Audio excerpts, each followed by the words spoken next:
Hello, class. Welcome back. Today we're going to talk about the events that are slowly leading up to the end of the Civil War. We're kind of past that hump after the Battle of Gettysburg. Today we will be discussing the Wilderness Campaign. Now, before we get started, please make sure you have your textbook open to page 540, your notebook out, a separate sheet of paper out in case you have any questions.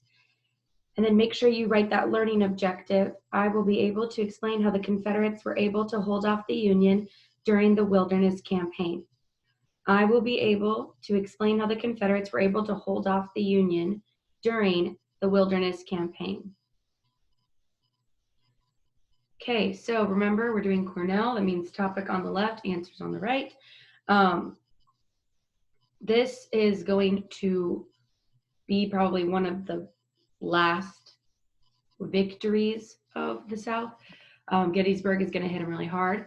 And this Wilderness Campaign is interesting because it doesn't just last one day. It's months. It's a long time. So we just say, when it says when, we say May to June 1864. There's a lot of separate events all going on all at the same time. Where it kind of moved a lot, so we are going to just say Northern and Central Virginia.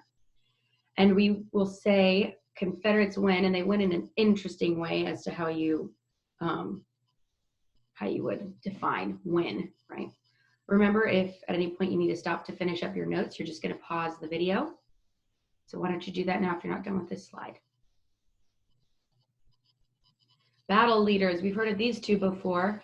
The main battle leaders throughout this entire time would be General Ulysses S. Grant and General Robert E. Lee. Okay, probably two of the most important leaders for both sides. Grant is kind of rising up in popularity and in success, and then obviously General Robert E. Lee has won countless battles and things like that during this war.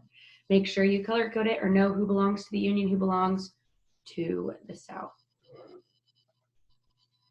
Okay, Wilderness Campaign. So let's summarize this.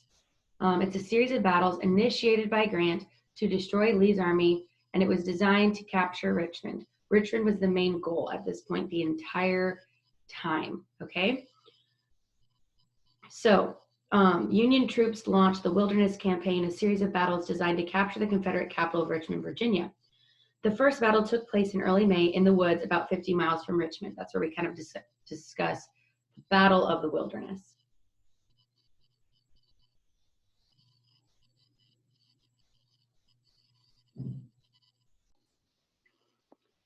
Okay, so Grant places his massive army in between Lee's army and Richmond. The Battle of the Wilderness, there are a lot of major battles and dozens of skirmishes. Remember, this is going to last months. This isn't just a one-day thing. The total casualties approached around 73,000.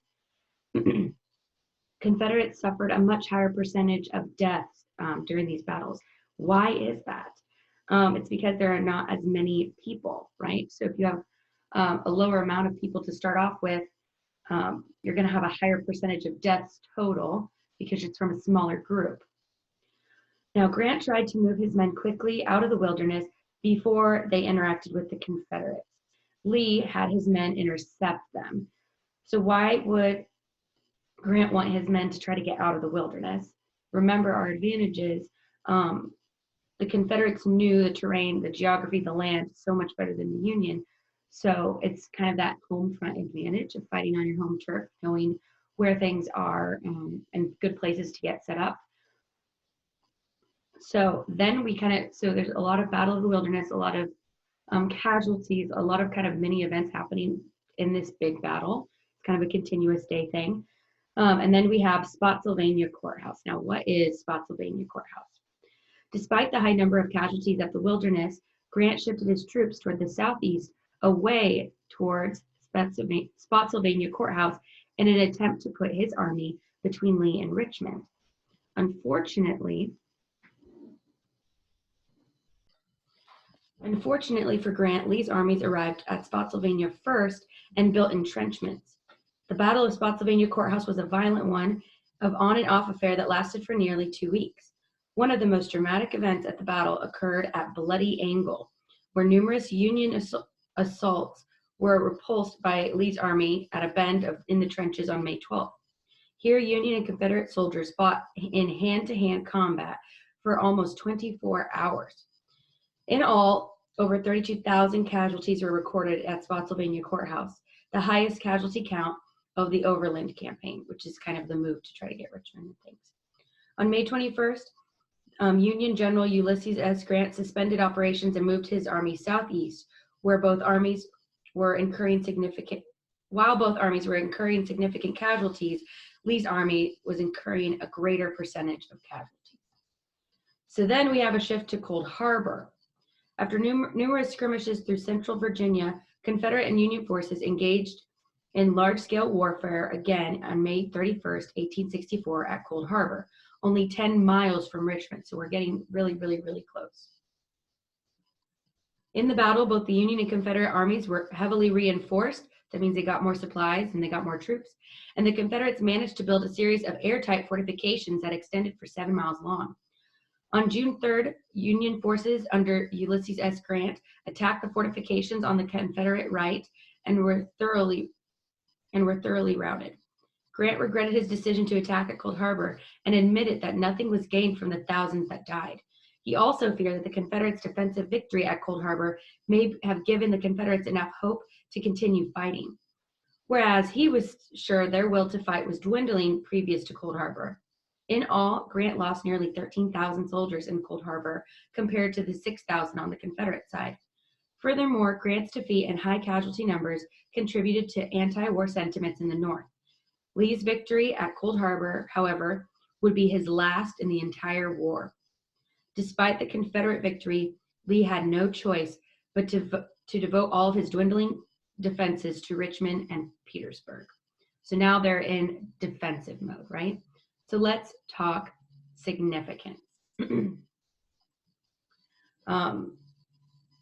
After the devastation at Cold Harbor, Grant moved his army, had to leave his army. So think about it. Their goal was to get that capital. They had a lot of momentum from Gettysburg, and now they had to put a pause in their plan and regroup and refigure out a way. Another huge significance. This is the last win for the Confederates. After this, it will be quite dwindling. So this is kind of their last little moment of hope. Even though we do consider a Confederate win because they were not, because the Union was not able to capture their capital, it really hurt the Confederate side and it wasted a lot of their resources. As I said towards the end, you know, Lee is now completely on defensive side and just in survivor mode. It also showed Grant's will to not quit. Even though things weren't going his way, he kept trying to adapt, to change things, try to find a way to win. And even though you wouldn't consider this a win, who has more resources, who has more money, who has more people? The Union side. And so even if they couldn't, you know, take the capital, couldn't make it a direct win, the fact that they were easily able to bounce back from this really doesn't crush the Union side very much. But the fact that they're just wasting Confederate resources, that is helpful. So that is an important part of that. Now let's look at a map. So the cute little sunshine bursts are where fighting took place. So we start up here north with the Wilderness. We get to Spotsylvania Courthouse. We have some more skirmishes. We eventually mosey on down to Cold Harbor. See how close we were to Richmond? See that red dot? We were getting closer and closer and closer. And we try to do some more skirmishes, but you're going to see that we are going to go more southeast. We're going to kind of regroup and re-strategize because fighting Lee is not winning. Even if we are taking his resources, he's still holding us off. We're still having a lot of men die, and his military brain is just too superior for that. So we consider this a Confederate win because Union, if you look at the numbers, Union did have more deaths. It wasn't a higher percentage, but higher total count for sure. And again, our main goal was to capture Richmond, and we were not able to do that. So there's your notes for today. If you need to look back, look over it, totally do that. Make sure your notes are beautiful. Thank you for your hard work, and I hope you have a wonderful day. See ya.